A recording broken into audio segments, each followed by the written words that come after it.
Setelah main bola sekitar menjelang maghrib dan hari ini sudah mulai masuk ke gelap, mereka kan membubarkan diri.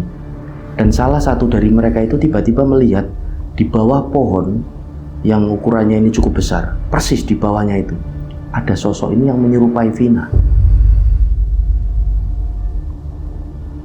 Sontak ketika itu mereka semua kaget gitu kan, lalu bertanya kan, "Loh Pak, kenapa Pak, kenapa?" Nah, penjual nasi goreng ini kelihatan ketakutan, seperti habis dikejar ataupun diliatin sesuatu gitu loh. "Mas, tolong Mas, aku habis diliatin kuntilanak di rumahnya Mbak Vina."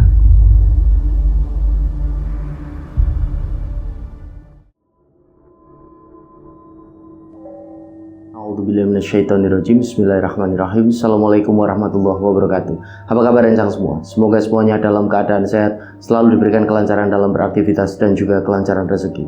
Kembali lagi berjumpa dengan saya Sukma Arga, dan di kesempatan kali ini alhamdulillah kembali saya akan menceritakan satu kisah misteri.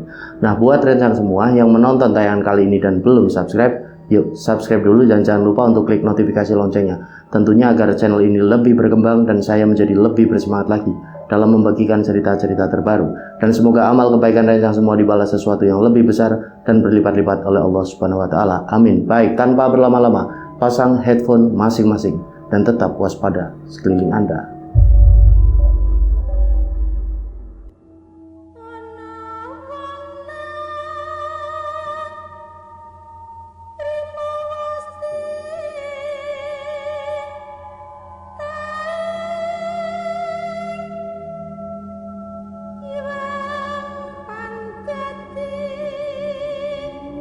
Oke, jadi kisah ini dikirim oleh rencang kita yang bernama Bimo yang ada di Jakarta.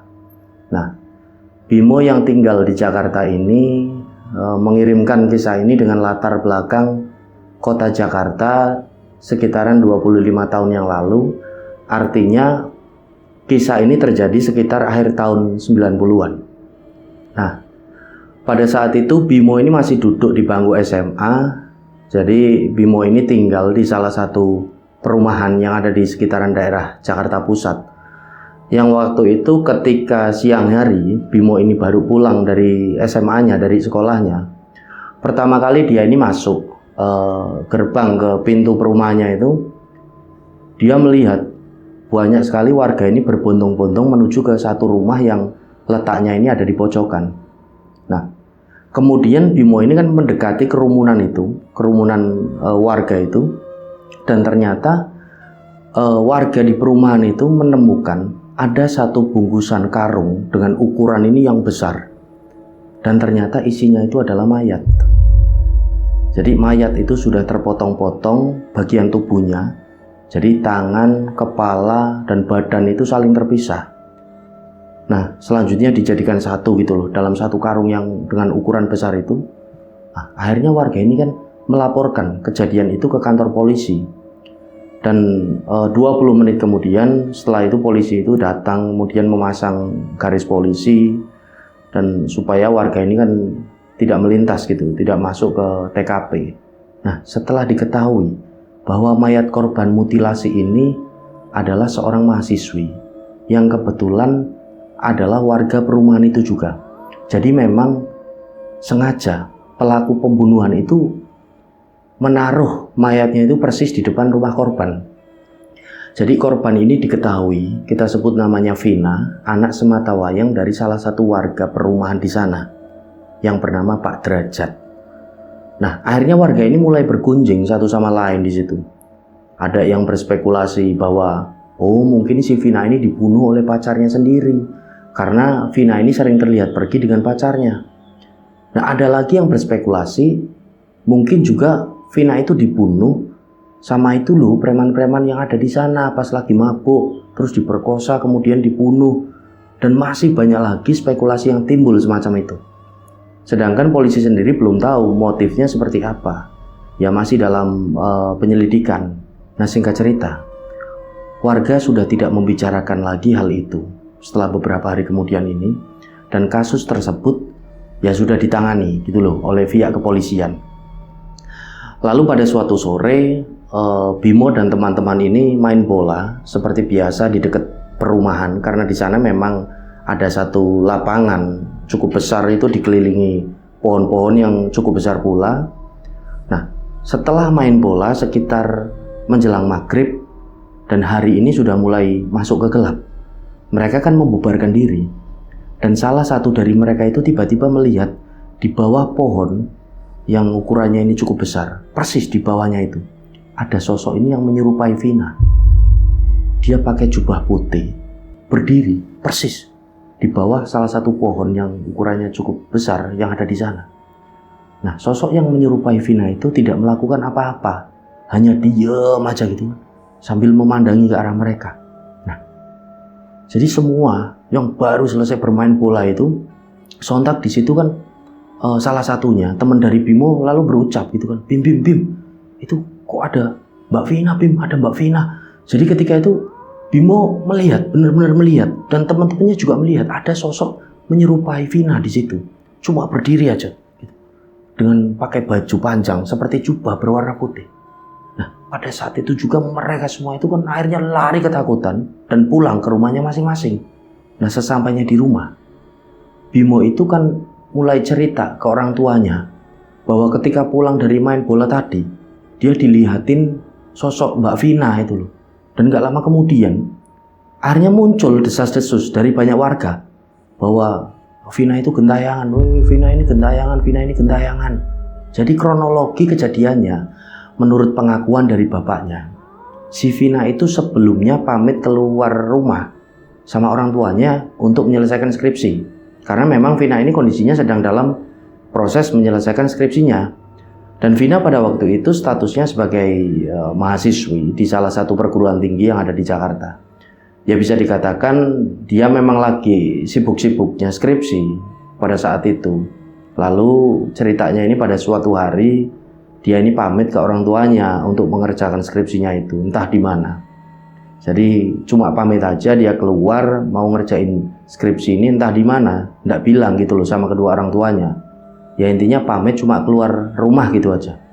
Jadi dia ini pamit di hari Minggu dan ternyata sampai di hari Senin si Vina itu belum juga pulang dan HP-nya juga tidak bisa dihubungi. Nah, akhirnya ketika hari Senin itu orang tuanya kan menghubungi beberapa teman dari Vina yang biasa bareng dengan Vina gitu loh, yang sering juga main ke rumahnya Vina. Nah, ternyata teman-temannya itu bilang tidak tahu. Mereka semua ini tidak ketemu dengan Vina sama sekali sejak kemarin hari Minggu. Dan sampai hari Selasa pada akhirnya di perumahan Vina itu geger. Dan disitulah kedua orang tuanya tahu bahwa di depan rumahnya persis tergeletak mayat anaknya sendiri dengan tubuh yang sudah terpotong-potong korban dari mutilasi. Nah, kembali ke ceritanya si Bimo, setelah dia dan teman-temannya sempat dilihatin oleh sosok seperti yang menyerupai Vina setelah main bola pada waktu itu, 2 minggu kemudian pada suatu malam sekitaran jam 9 gitu, Bimo ini lagi nongkrong sama teman-temannya dan juga bersama beberapa warga dari perumahan. Nah, pada saat itu tiba-tiba mereka ini dengar suara orang dari penjual nasi goreng ini teriak-teriak sambil berlari minta tolong, sambil bawa gerobaknya gitu loh, dorong gerobaknya. Tolong. Nah, sontak ketika itu mereka semua kaget gitu kan. Lalu bertanya kan, loh Pak, kenapa Pak, kenapa? Nah, penjual nasi goreng ini kelihatan ketakutan, seperti habis dikejar ataupun dilihatin sesuatu gitu loh. Mas, tolong Mas, aku habis dilihatin kuntilanak di rumahnya Mbak Vina. Nah, setelahnya salah satu dari warga ini ngasih air putih, biar penjual nasi goreng ini tenang. Setelahnya penjual nasi goreng ini pun ditanya gitu loh oleh salah satu dari warga, gimana Pak ceritanya ini, gimana tadi? Itu loh Mas, saya itu seperti biasa lah Mas, lewat di perumahan ini. Terus tadi di depan rumahnya Mbak Vina, Mbak Vina itu manggil saya dan pesan nasi goreng 1. Ya seperti biasanya Mbak Vina kalau pesan nasi goreng ini 1. Nah, nasi goreng ini kan mateng, tak anterin Mas ke teras rumah, kok sepi, tidak ada orang. Tak ketuk-ketuk pintu rumah dari Mbak Vina ini, kok tidak ada yang keluar. Setelahnya aku ini dengar suara Mbak Vina lagi nangis. Suaranya ini terdengar dari dalam kamar paling depan itu loh Mas, yang ada di depan rumahnya Mbak Vina kan ada kamar. Tak panggil ini tidak nyaut, masih terus nangis itu Mbak Vina. Akhirnya tak intip dari jendela, karena gordennya ini sedikit agak terbuka, Mas. Nah, di situ saya lihat Mbak Vina itu lagi jongkok. Mbak Vina itu jongkok di pojokan kamar di dalam sambil nangis gitu. Mukanya itu nyeremin, Mas. Makanya saya langsung dorong gerobak. Bapak ini nggak tahu tak? Di sini ada kejadian loh, Pak, beberapa minggu yang lalu. Lah, kejadian apa, Mas? Saya baru jualan. Ya 3 minggu kemarin saya memang pulang kampung, jadi nggak tahu. Ini hari ini, malam ini saya baru jualan. Akhirnya warga pun menjelaskan kalau Vina ini sudah meninggal karena dibunuh dan dimutilasi. Penjual nasi goreng ini pun nampak shock gitu kan, dan coba ditenangkan oleh beberapa warga. Dan memang pada saat itu kedua orang tua Vina ini sedang tidak ada di rumah karena mungkin ya kemungkinan ini masih trauma dengan kejadian yang menimpa anaknya. Jadi kedua orang tua Vina itu sementara tinggal di rumah saudaranya yang jauh dari situ, lokasinya di luar kota, dan warga juga tidak diberitahu alamat dari saudara mereka. Nah, rumahnya memang pada saat itu dalam keadaan kosong. Nah, setelahnya warga ini agak ketakutan setelah mendengar apa yang dijelaskan oleh penjual nasi goreng barusan, gitu kan, seperti dihantui oleh sosok yang menyerupai Vina. Sampai pada akhirnya tidak lama setelah itu Bimo pun memutuskan pulang ke rumah. Pulang ke rumah aja, serem juga. Karena pada waktu itu sudah menjadikan jam 10 malam juga. Jadi Bimo ini kan besok harus sekolah. Dia mau istirahat, mau tidur. Nah, pada saat Bimo ini baru terbaring dan mau tidur di kamarnya, di antara keadaan sadar dan tidak sadar, dia seperti melihat sosok Vina ada di kamarnya. Jadi ada sosok perempuan mengenakan pakaian seperti jubah berwarna putih. Dan pada saat itu Bimo tidak menunjukkan rasa takut. Karena memang Vina ini terkenal di lingkungan komplek perumahannya, dia itu adalah gadis yang bisa dikatakan ya sangat cantik. Dan memang pada saat Bimo didatengin, sosok yang menyerupai Vina itu keadaannya tidak buruk gitu loh. Dalam artian wajahnya ya masih kelihatan cantik seperti yang Bimo kenal ketika masih hidup, tapi memang pucat menurut pengakuan dari Bimo. Nah, Vina itu setelahnya menunduk. Vina ini menunduk dan nangis sambil seperti minta tolong gitu loh. Dek Bimo, tolong Mbak Vina, Dek, tolongin Mbak Vina, Dek. Nah, Bimo ini kan merasa antara sadar tidak sadar, ini mimpi atau nyata. Dia ini tidak sadar, dia ini tidak tahu betul gitu loh dengan kondisinya pada saat itu. Nah, dia tahu bahwa ada sosok Vina itu lagi duduk di pojokan kamarnya sambil menunduk dan nangis. Tolong Dek Bimo, tolong Mbak, Dek. Jadi si Bimo ini kan merasa kasihan. Nah, pada waktu itu dia ini tidak merasa takut memang, tapi justru merasa kasihan. Nah, kemudian Bimo seperti terbangun setelahnya. Dia melihat ke depannya, itu sudah tidak ada sosok Vina. Jadi benar-benar sepi di kamarnya. Gelap aja gitu, karena kebiasaan dari Bimo ketika tidur lampunya memang dimatikan. Nah, pada saat yang bersamaan, dia ini melihat jam beker yang ada di sebelah dari dipannya, tempat tidurnya itu, dia lihat jam 2 dini hari. Kemudian tidak begitu lama, dari depan rumahnya itu terdengar seperti suara orang ini ada yang minta tolong gitu loh. Suaranya itu suara bapak-bapak. Tolong, Pak, Bu, tolong.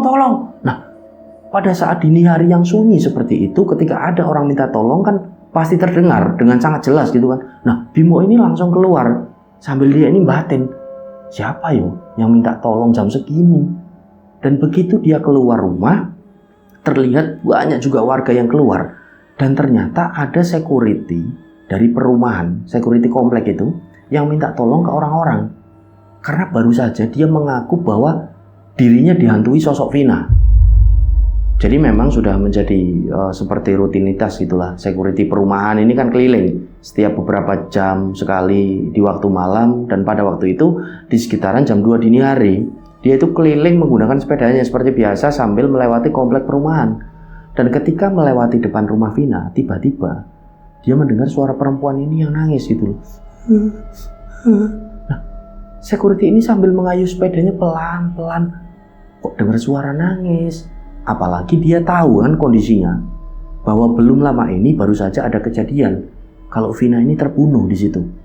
Nah, setelahnya security ini mencium bau seperti melati yang sangat menyengat di hidungnya. Kemudian di belakangnya, di boncengan dari sepedanya, ini kok terasa berat benar ya, berat sekali. Sepeda yang dia kayuh terasa semakin berat, dan tidak tahu kenapa tiba-tiba security ini memutuskan untuk melempar sepedanya gitu aja. Berat.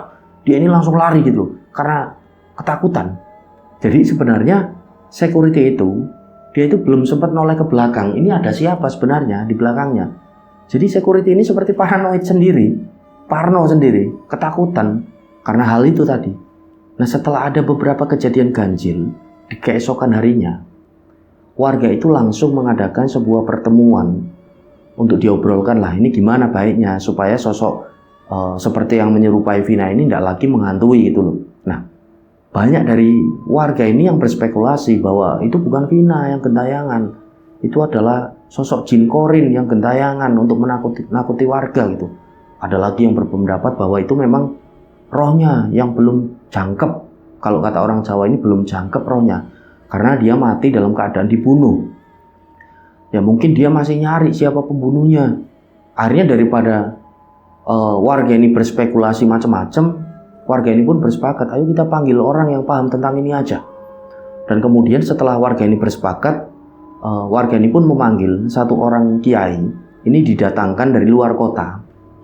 Dan di malam itu juga kiai ini datang bersama rombongannya, beberapa orang gitu loh.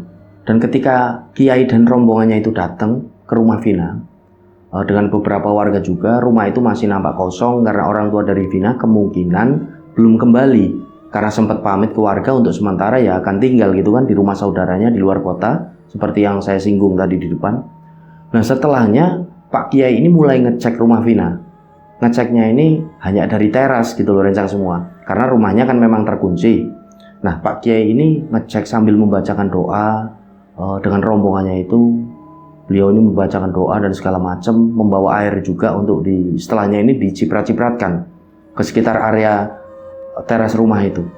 Nah, kemudian setelah hal tersebut dilakukan, kiai tersebut minta waktu beberapa hari untuk mencoba menyelami apa yang sebenarnya itu terjadi. Nah, singkat cerita, beberapa hari kemudian kiai ini datang lagi dan beliau ini berkata ke warga bahwa di suatu malam Pak Kiai ini coba untuk mengirim doa ke almarhumah Vina. Dan kemudian Kiai ini bertemu dalam satu mimpi dengan Vina. Dan Vina itu dalam keadaan menangis minta tolong ke Pak Kiai itu. Pak Kiai tolong Pak. Vina ini minta tolong untuk menangkap dan mengadili yang membunuhnya. Nah, disitulah Vina itu mengaku bahwa yang membunuhnya adalah bapaknya sendiri, dibantu oleh ibunya. Karena ternyata bapak dari Vina itu terlilit hutang yang sangat besar dengan beberapa rentenir. Karena bapaknya ini berjudi, dan bapaknya itu setiap hari selalu diancam oleh para debt collector karena tidak sanggup membayar hutangnya itu yang menumpuk, yang besar sekali. Sampai pada akhirnya bos rentenir itu sempat melihat Vina ketika ikut nagih ke rumah orang tuanya Vina ini dan meminta bapak dan ibunya dari Vina untuk melunasi semua hutangnya dengan ya rela memberikan Vina untuk dijadikan istri ketiganya dari rentenir itu, bosnya. Nah, Vina ini ternyata dari awal sudah menolak, dan setelahnya ini berujung pada pertengkaran kecil sampai membesar antara Vina dan bapaknya ini. Pertengkaran yang awalnya kecil berujung ini jadi membesar antara Vina dan bapaknya. Kemudian karena sudah merasa sangat tertekan oleh persoalan hutang itu, bapaknya jadi gelap mata dan Vina pun dibunuh dan dimutilasi. Nah, seperti itulah pengakuan Vina kepada Pak Kiai dalam sebuah pertemuan di mimpi itu. Nah, akhirnya pada saat itu juga, para warga dan Pak Kiai beserta dengan rombongannya menuju ke kantor polisi untuk menjelaskan tentang hal tersebut. Dan harapan mereka semua mudah-mudahan cocok dengan penyelidikan polisi yang masih dijalankan pada saat itu. Dan setelah dijelaskan oleh beberapa warga, oleh Pak Kiai, ternyata memang ada keterkaitan antara mimpi Pak Kiai itu dengan kecurigaan dari pihak kepolisian setelah kurang lebih selama 1 bulan lamanya ini melakukan penyelidikan. Karena memang sejak kedua orang tua Vina itu pamit ke warga akan mengungsi sementara gitu ke rumah saudaranya, mereka ini belum kelihatan lagi kembali ke rumahnya. Nah, singkat cerita rencana semua, Setelah melakukan pengejaran selama hampir 1 bulan, pihak kepolisian berhasil menangkap kedua orang tua dari Vina, dan setelahnya mereka memang mengakui perbuatannya. Jadi jelas awalnya adalah persoalan hutang dari kecil sampai hutang ini besar menumpuk, dan bapak dari Vina jadi gelap mata karena tidak tahu harus berbuat apa lagi pada saat itu. Nah, setelah kejadian itu kemudian warga berkumpul di teras rumah dari Vina ya untuk membacakan doa untuk si Vina ini selama 3 hari berturut-turut. Ya dengan tujuan supaya Vina itu tenang dan tidak lagi menghantui warga dengan cara seperti itu, entah jin korin atau apa. Yang jelas rencang semua, ketika orang sudah meninggal kan tidak mungkin orang itu jadi gentayangan, karena orang sudah meninggal ya punya alam sendiri, yaitu alam barzah. Nah, kejadian yang terjadi di akhir tahun 90-an itu memang tidak pernah terekspos di internet, karena memang waktu itu belum masif yang namanya internet seperti sekarang. Tapi ada salah satu koran atau media massa di Jakarta yang sempat menulis tentang kejadian itu. Kejadian tentang seorang mahasiswi yang dibunuh, badannya itu dimutilasi dan menjadi beberapa bagian. Nah, pesan dari cerita ini bahwa ketika kita melakukan kesalahan atau dalam bisa dikatakan satu lingkaran setan, ya maka akan terjadi lingkaran setan yang lain. Ketika seseorang ini melakukan perjudian, maka dia akan berakhir dengan menumpuknya hutang dan bisa berujung pula ke pembunuhan, seperti yang terjadi dalam kisah ini. Jadi rencang semua sama-sama saling mengingatkan. Jadi lebih baik ya kita berusaha sebisa mungkin untuk menghindari hal semacam itu. Dan semoga kita semua bisa mengambil hikmah dan pelajaran dari kisah ini. Mohon maaf apabila masih banyak salah kata dari saya. Saya Sumarga pamit undur diri. Sampai berjumpa pada cerita-cerita selanjutnya. Wassalamualaikum warahmatullahi wabarakatuh.